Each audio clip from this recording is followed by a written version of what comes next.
Hi, I'm John, And I'm Paul.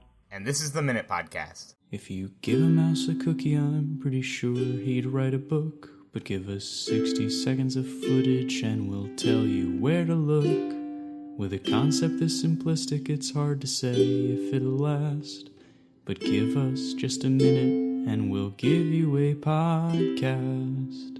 The Minute Podcast. Great. Thanks for joining us for another episode. As you probably know by now, the Minute Podcast is a weekly conversation between John and myself where we talk about a listener-submitted piece of content from a TV show, a movie, or somewhere else on the internet, and we talk about it, try to orient ourselves and figure out what's going on. John, what are we looking at today?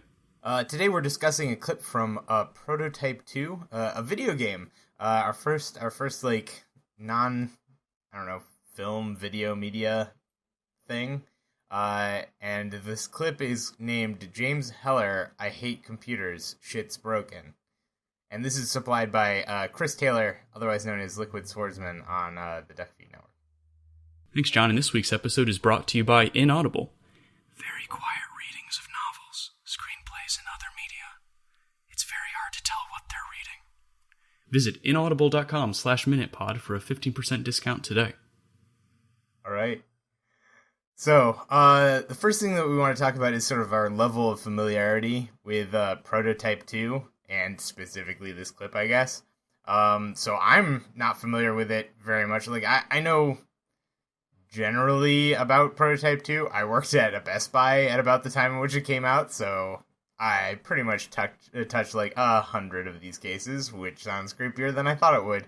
But it's reputable enough. It's a real enough game that it was in a Best Buy. It is a real game, and I think it did relatively okay. I don't think it was ever. I think Prototype 2 is the last prototype, and therefore I think they were like basically Prototype 1 did pretty well, and maybe a sequel would result in like massive amounts of sales. But I don't think it turned out that way. I think it just did all right, and it's generally positively remembered, I think. Like a solid B game, I think. But you never played it? No, I never played it. No. And I know nothing about it. I mean, it looks like a game I would have played. It does look like a game. It's but even got like that whole like gray aesthetic. Like even the yellow, like neon yellow suit that the guy is wearing is rather subdued looking. It's very reminiscent of games very from much that era. of the time, yeah. Yeah. All right. Well, let's do a very quick intro to the scene here. What appears to be happening is a man in a hazmat suit is on some sort of... Well, we don't know what he's doing, but he's in a room and he's doing something on a computer, talking to someone remotely, I'm guessing via radio, who's not in the room. Then he finishes what he's doing on the computer and walks away. But Right. John, I think since this is a video game that we're doing a clip of for the first time, it might be helpful if we did a script reading. Yes, probably. Okay, great. Informative at least, right? I think it should be, definitely. Okay, so we've got 3 characters, someone named Heller, someone named Guerra, Guerra, and someone named Soldier. Yes. I'll be Heller, and if you want to be Guerra and Soldier. Yes. I will be both of those characters. Okay, excellent. I'm at the computer. What do I press? First you need to... I'm pressing the red button. Shit, the screen's all fucked up. Shit's broken. Okay, press the alternate key. A-L-T, alternate. Alt? There's no fucking alt. Got a fucking squiggly line key. I got a fucking key with a triangle on it. What the fuck kind of keyboard is this anyway? James, calm down. There should be a button with a blue square on it. Okay. It's more like it. Bringing up the personnel database. Alright, I got the location. Don't forget to log off. Yeah. Terminal 4 is currently logged on with no personnel present. Please return to your station and commence proper log-off procedure. Fuck off. I hate computers. And see... I thought that was pretty good, although your soldier sounded a little bit like George Lucas. That's exactly what I was going for. I just assumed he was part of this. Executive producer. Yeah, executive producer George Lucas. So one of the things I want to ask you, Paul, is So, did you get that Heller was the guy in the hazmat suit to begin with? Oh yeah, Because yep.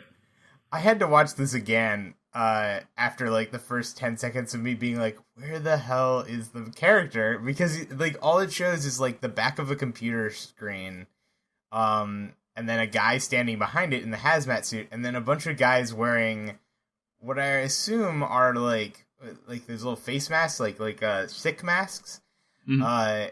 walking around in the background wearing lab So coats. you weren't sure which one was the character? Yeah, I was not sure who was talking because the hazmat suit doesn't have like this is before we can get away with like a lot of like transparency shaders in games. So like the hazmat suit does not have any sort of transparency to it. It just looks like That's a black true. screen in the front of it. So I just see this guy like in a hazmat suit standing there. I didn't even see him typing in the beginning. So He's like not really typing. Yeah, I guess you're not really given a lot to work with. I assumed based on his centerness in frame that he was the yeah. character from the start, but I mean, very easily it could have been someone else in the shot. Yeah. Well, I got it, but I thought we were gonna pan over to the character talking. Like I see. I was Yeah. thinking like, oh, okay, so there's a guy in a hazmat suit, and then where's the main character? I don't know. My brain just made the initial wrong guess. So yeah. So another thing I want to ask you is like, what do you think they're doing here? Like, what is this place? So, not to give too much away from my theory for what's going on at the end of the episode, I think this is some sort of government-run medical research facility. Yeah, I'm definitely getting the like research facility, at least medical, like some sort of biological thing, because of the he's walking around in a hazmat suit and people aren't freaking out about it. Right. A lot of people walking around with face masks on, right? Yeah, I was thinking some sort of like biotech research or Yeah. something vaguely seedy. Yeah, it would suck to just have to wear a face mask all day, though. They For get your so job, itchy. They right? really get itchy. Yeah. Yeah, they're not comfortable. Well, John, you mentioned briefly the aesthetic of the shot and the style in general. Did you happen to catch what year this was made in the game? I guess you know a little bit from your I believe it was Best Buy time. 2012. So this Yeah, would be I saw 2012. Do you know is that when Half-Life 2 came out? more or Half-Life less? 2 came out in, I believe, 2006. So Is it about that 6 old? years. Yeah, Wow. it's Because pretty I was old. thinking they like visually they seemed very similar to me. Well, that's because this entire generation basically tried to be Half-Life 2 in a lot of ways. So, but yes, they do have similar things, especially the biotech people, and then like faceless scientists. They're not faceless. They just their faces are meaningless because they don't matter. It's kind of And cold, then- but yeah. I'm just saying. I calls them like I sees them, Paul. Sorry, not sorry. Yeah. And then there's also the hazmat suit. Kind of reminds me of Oh, that's true. Yeah. Gordon that Freeman a explains little it. bit. I don't think that I think this character is wearing a hazmat suit. I don't think he wears hazmat suits all the time. Like I think Oh, you think he's in costume? I think In he's disguise. incognito in this shot. Oh. But I have to admit, I don't really have much beyond that. Like I think he's like a biological experiment or something. But again, like I'm going off of like Possible. what I saw on the cover of the case. Like Oh, you God, see, you're how long using ago? context clues. Yeah. yeah. Mm. Oh no, Well- just I remember. Like I remember Right. the case. I remember the first one too. But yeah. Well, let's not give too much away for your theory of what's going on, but you mentioned something before we started recording, John, about your own experience in helping people with computers, Yes. which from this scene seems incredibly frustrating. I've definitely had those experiences myself, but do you have an especially relatable experience with computers that you could share? Yeah, so I'm a school teacher. I teach digital art to ungrateful teens. And this is basically my everyday is a student saying, Mr. Ward, my computer's broken. And then I go, no, it's not. And then they go, yes, it is. It won't do this. And I said, that means that it's not doing what you ask it to do, not that it's broken. Where are you?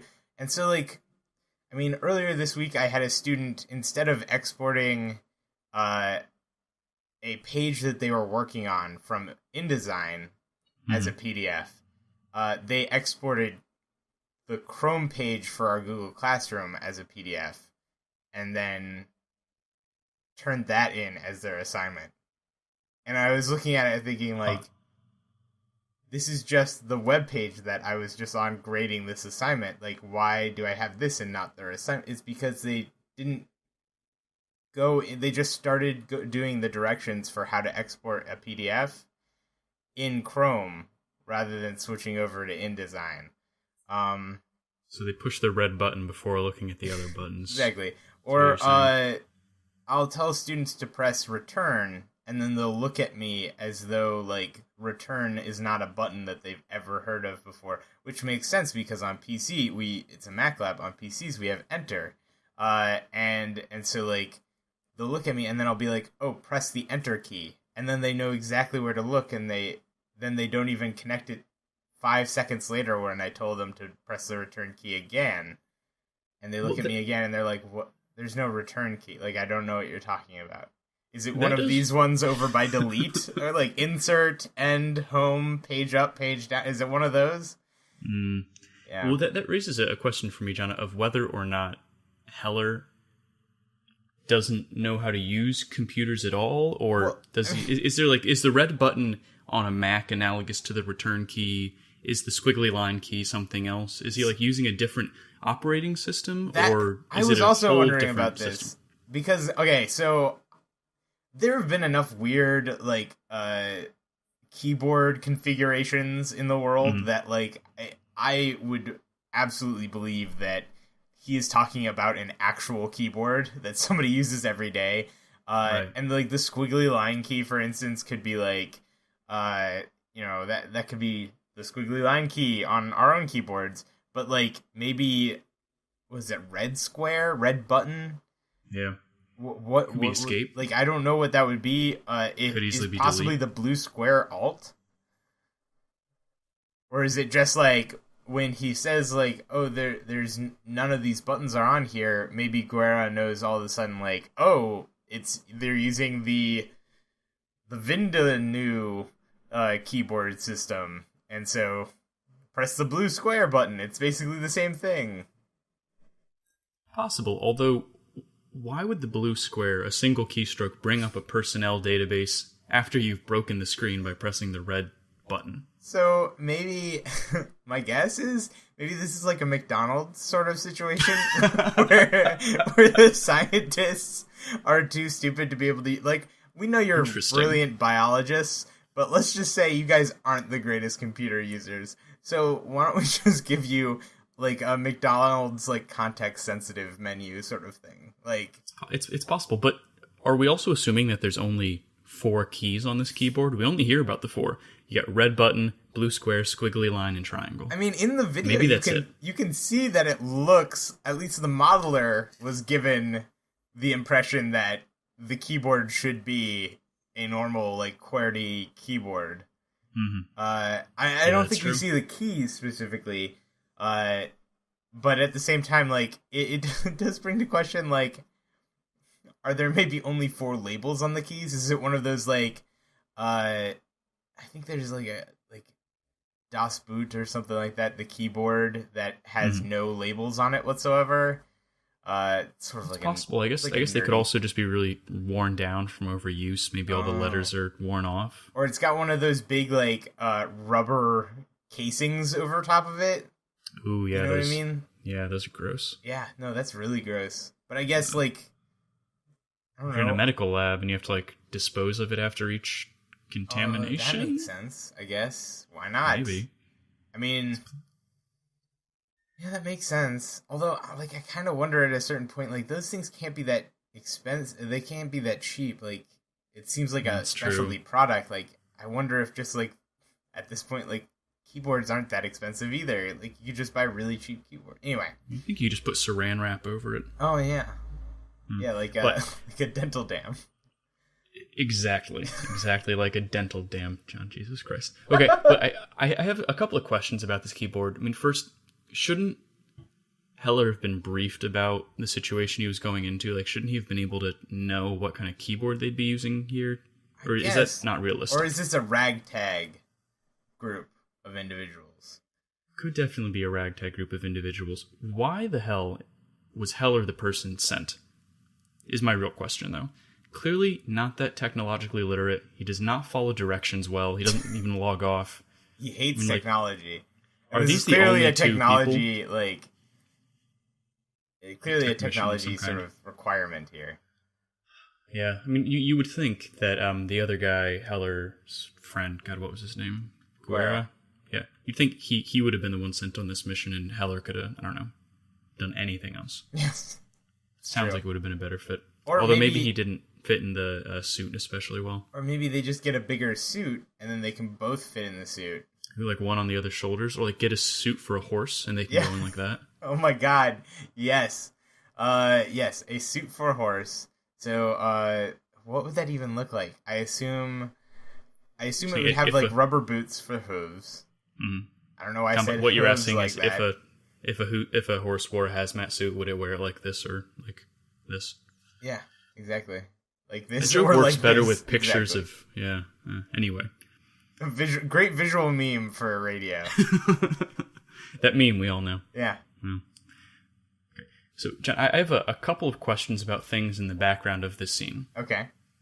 First, did you notice what was visible on one of the screens in the background of the shot? One of the other computer screens? I mean, I saw it, but I couldn't figure out what it was. It really, to me, looked like a CAD drawing of a plate of eggs and bacon. Oh.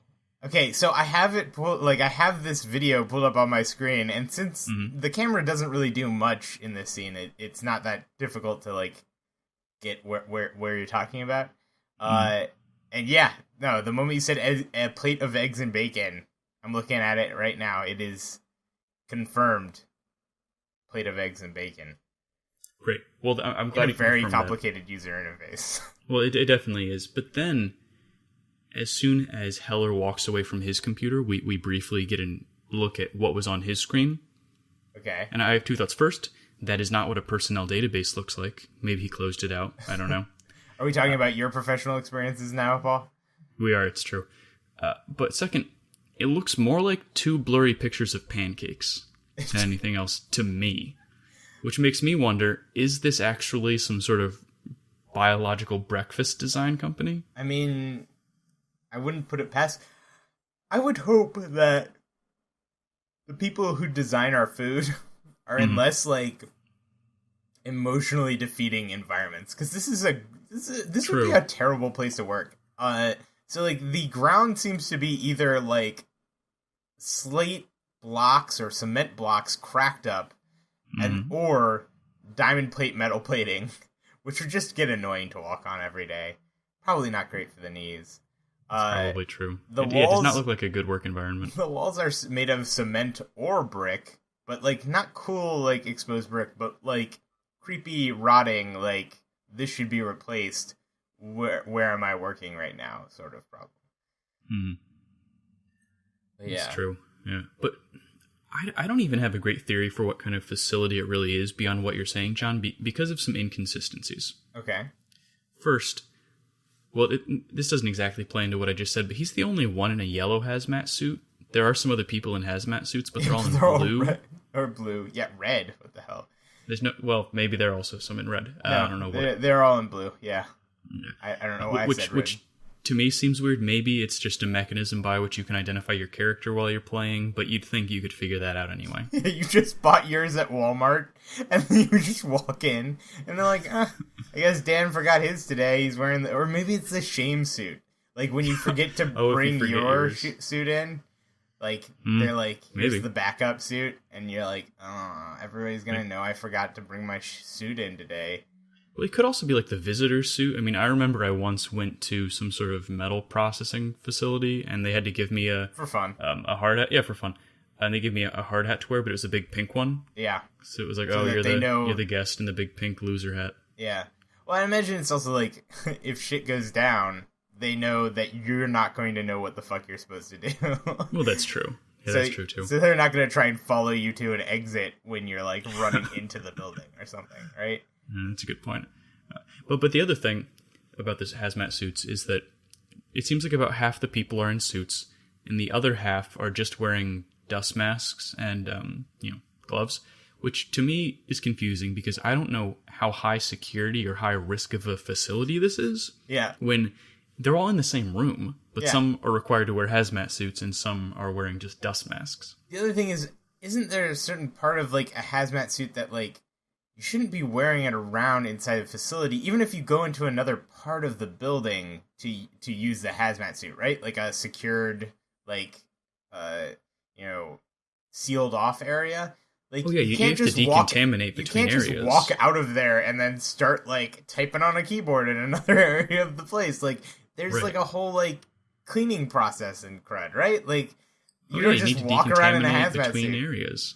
Also, hazmat suits are not fun to wear. Like, I mean, they're kind of fun at first, but not for very long. Not when you're actually doing anything. No, they kind of get sweaty and like rubber. Yeah, no, it's not fun.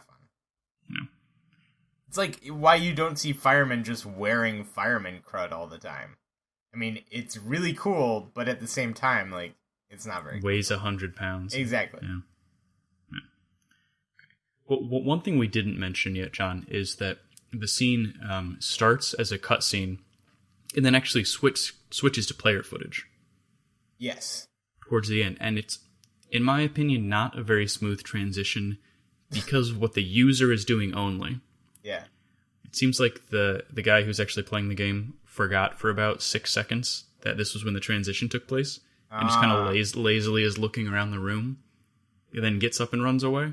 Yeah, that's And true. I'm wondering, do you think that's intentional for any reason? Or is he just not really on top of it? I don't know. Maybe it's to signal like, okay, now I'm going to trigger the you just walked away from the computer sort of dialogue or whatever. Could be. So it could be intentional. Yeah.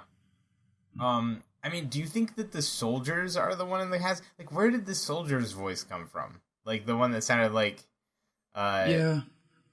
what did you say, Leonardo DiCaprio? No. You said No, I George I Lucas. did not Leo. No, but more of a George. Yeah.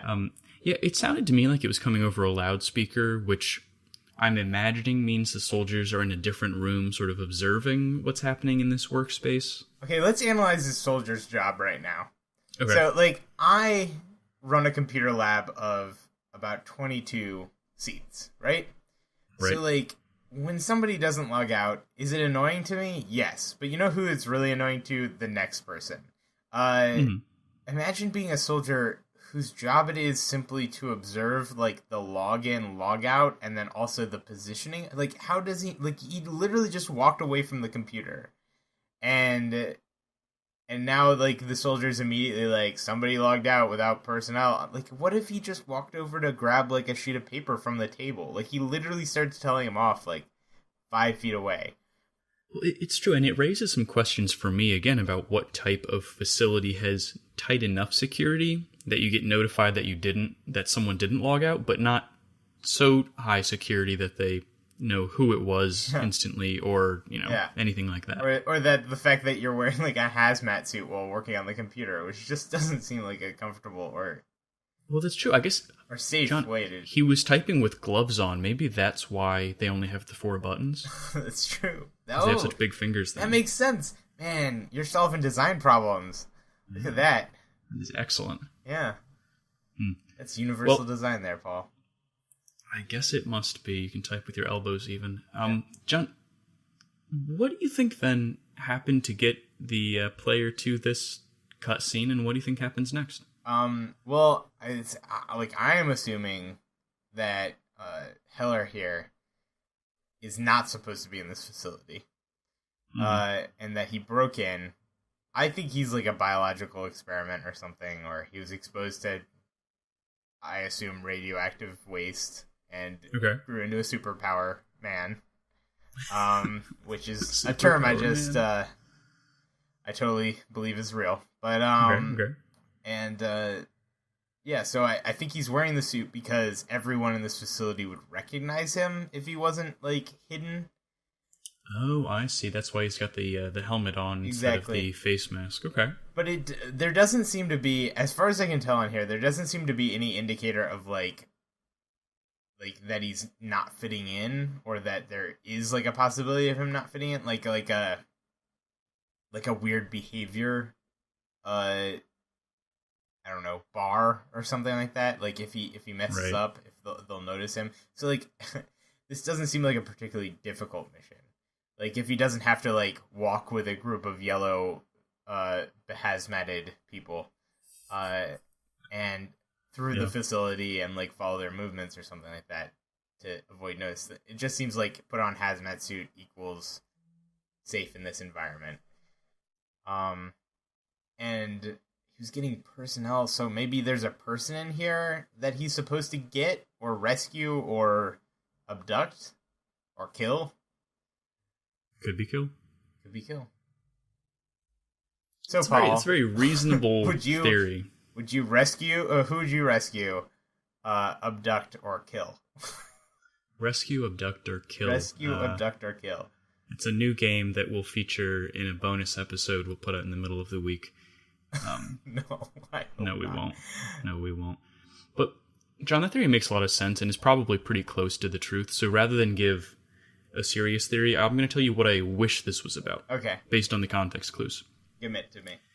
I wish that Heller and Guerra had infiltrated this government-run facility. I think it's government-run for two reasons. One, there's soldiers involved. And two, at the end of this scene, we see them sort of leaving the workspace and going into a basement of some kind, which looks sort of like an underground lair. It's got significant amounts of red light on the walls, and it looks sort of evil government type. Evil government type. Yep. I think the facility designs evil government breakfast foods based on the context clues we discussed earlier, and I hope that they're infiltrating this lair in order to access the personnel database to figure out where the head of pancake management is stationed, and I they mean, can that go makes sense. That is abduct the terminal he was her. on. So Yeah, you couldn't see from the angles we saw, but clearly the pancake management terminal, which I think would also explain the variable levels of security. I mean, if you're pouring evil government syrup a lot, you're going to want a full hazmat suit on, but if you're just taking notes, you really don't need one. evil government zero. So I think after this, they go off and they abduct the head of pancake management for some probably not nefarious purpose. I guess they're trying to save the world from evil pancakes. I mean, do you think that this is like the facility where they put fluoride and everything? Is there fluoride in my government pancakes, John? I assume for Oh no. your essential Fluoridic needs. yeah, essential liquids. I don't know. I was wondering why my teeth were so healthy. Yep. Damn you government pancakes. Thanks, Obama. All right, John. Well, can we recommend this game then, based off of what we know? I mean, this clip was already kind of traumatic. It just makes me think about work. Ooh, yeah. So I personally would not like to play this game for this very reason. But I'd be interested in hearing your thoughts on it. Well, as is the norm, I've set myself up for a big letdown. I would love to play a Half-Life 2 clone that was about evil government pancakes, but I don't think that's what this is. I think it's probably just a pretty good game that's not unlike Half-Life, so it's probably pretty good based on what you've said also. Kind of pulpy. I'm not going to play it if it comes up on a Humble Bundle and I can get it for $3 later in life, maybe. Yeah. I don't know. Makes We'll sense. see. I mean, 2012, that was a while ago. I have a feeling that there's a lot of, like, life stuff that just isn't there. Like, a bad inventory system. No sort of, like, hand helping on, like, figuring out where to go or what to do. Or too much hand helping. I don't know what hand helping means, but it's a thing now. I know what you mean, though. Yeah. Hand holding, I believe is what I meant to say. All right, John. Well, any last thoughts about this clip? No, not really. I think really overall, like, I just want to know more about like the hazmat procedures and all of this sort of stuff that go on here. So if you're a listener and you happen to know a great deal about, I don't know, biological safety initiatives, maybe shoot us an email. That's the minutepodcast@gmail.com. All right. Well, thanks, John, and a big thank you to Chris Taylor for submitting this week's Minute. If you want to support the podcast, you can review us on iTunes or wherever fine podcasts are downloaded. As John said, reach out to us at theminutepodcast@gmail.com or follow us on Twitter @MinutePod or on Facebook. As always, this episode was hosted by Paul Rehberg and John Ward, produced by John Ward with theme music by Paul Rehberg. Thanks for joining us, and we'll see you next week. Thank you. Bye. Holy crap, you made it to the end. We'll be back next week to do it all again. Until then, be well and be sure to take a minute. The Minute Podcast.